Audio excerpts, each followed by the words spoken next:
അപ്പൊ ഇന്ന് ലാസറിന്റെ ശനിയാഴ്ചയാണ് കേട്ടോ. അതായത് കൊഴുക്കട്ട ശനി എന്നൊക്കെ പറയും. അപ്പോ ഞാനിന്ന് പള്ളിയിലൊക്കെ പോയി കുർബാനയൊക്കെ കൊണ്ടു. ഞാനും വലിയ ആളും ഇവിടെ കേട്ടോ. കൊച്ചാളും അച്ചാച്ചനും ഇവിടെ ഇല്ല, അവർ നാട്ടിൽ പോയിരിക്കുകയാണ്. അപ്പോൾ ഞങ്ങൾ രണ്ടും ഉള്ളത് കൊണ്ട് ഞങ്ങൾ രാവിലെ പള്ളിയിലൊക്കെ പോയി കുർബാനയൊക്കെ കൊണ്ട് തിരിച്ചു വന്നിട്ട് കൊഴുക്കട്ട ഉണ്ടാക്കാൻ പോവാണ് കേട്ടോ. അപ്പോൾ എൻ്റെ ലൈഫിൽ ഇത് ആദ്യത്തെ ഒരു എക്സ്പീരിയൻസ് ആണ്. കാരണം ഇങ്ങനെ ഞാനിതുവരെ ഇത് ചെയ്തിട്ടില്ല, ഫസ്റ്റ് ടൈമാണ്. അപ്പോൾ പള്ളിയിലൊക്കെ പോയിട്ട് വന്ന് കുർബാനയൊക്കെ കഴിഞ്ഞിട്ട് കൊഴുക്കട്ട ഉണ്ടാക്കാന്ന് വിചാരിച്ചു കേട്ടോ. അപ്പൊ ദേ ഏകദേശം മാവെല്ലാം നന്നായി കുഴച്ചിട്ടുണ്ട്. എന്റെ ഒരു അനുഭവം പറയുകയാണെങ്കിൽ ഞാൻ ഇങ്ങനൊരു സംഗതി കേട്ടിട്ടില്ല കേട്ടോ. അതായത് ഞാൻ ശർക്കരയൊക്കെ എടുത്ത് വെച്ചിട്ടുണ്ട് കേട്ടോ. അപ്പൊ നമുക്ക് പെരുക്കെ നമ്മുടെ പണി ചെയ്തിട്ട് കാര്യങ്ങൾ പറയാമേ.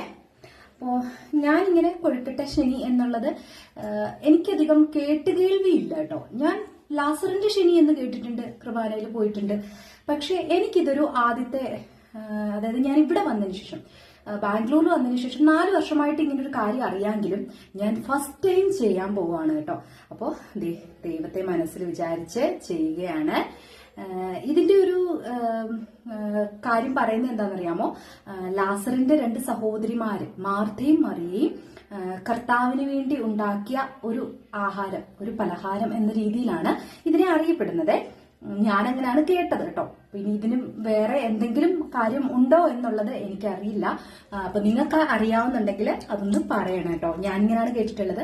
അപ്പൊ ആ ഒരു ബേസിലാണ് ഈ ഒരു ലാസറിന്റെ ശനിയാഴ്ച ഈ ഒരു കൊഴുക്കട്ട ഉണ്ടാക്കുന്നത്. അപ്പൊ ഞാൻ ആദ്യമായിട്ട് ഉണ്ടാക്കുകയാണ്.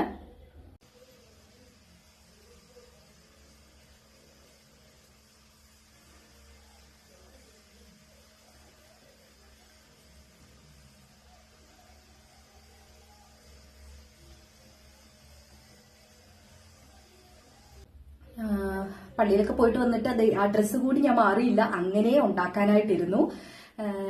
എനിക്ക് സത്യത്തിൽ നല്ല രീതിയിലൊന്നും കൊഴുക്കട്ട ഉണ്ടാക്കാൻ അറിയില്ല കേട്ടോ. പിന്നെ നമ്മൾ അറിയുന്ന രീതിയിൽ നമ്മൾ ചെയ്യുക എന്നുള്ളതാണല്ലോ.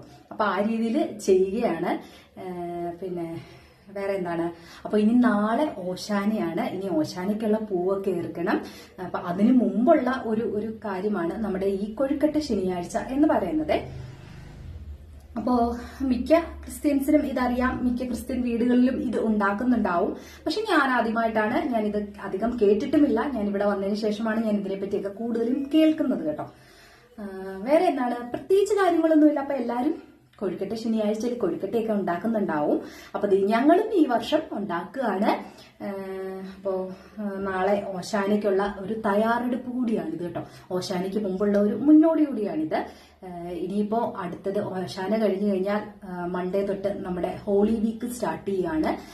ക്രിസ്ത്യൻസിന് ഏറ്റവും ഇമ്പോർട്ടന്റ് ആയിട്ടുള്ള ഒരു ആഴ്ചയാണ് ഇനിയും വരുന്നത്. അതായത് നമ്മുടെ കൊഴുക്കട്ട ശനിയാഴ്ച കഴിഞ്ഞ് സൺഡേ, അതായത് ഓശാന ഞായർ കഴിഞ്ഞ് വരുന്ന ഇനി ഓരോ ദിവസവും ഞങ്ങൾക്ക് അത്രയധികം പ്രാധാന്യം നിറഞ്ഞതാണ് കേട്ടോ.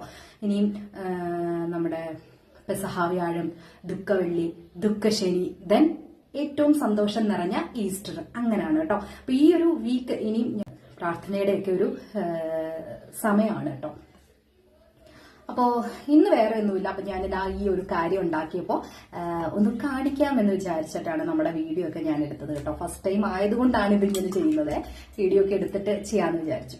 അപ്പൊ വേറെ കാര്യങ്ങളൊന്നുമില്ല. മറ്റൊരു വീഡിയോ ആയിട്ട് നമുക്ക് ഉടനെ കാണാം. ബൈ. അപ്പൊ മറക്കാതെ നമ്മുടെ ചാനൽ സബ്സ്ക്രൈബ് ചെയ്യുക, ലൈക്ക് ചെയ്യുക, ഷെയർ ചെയ്യുക.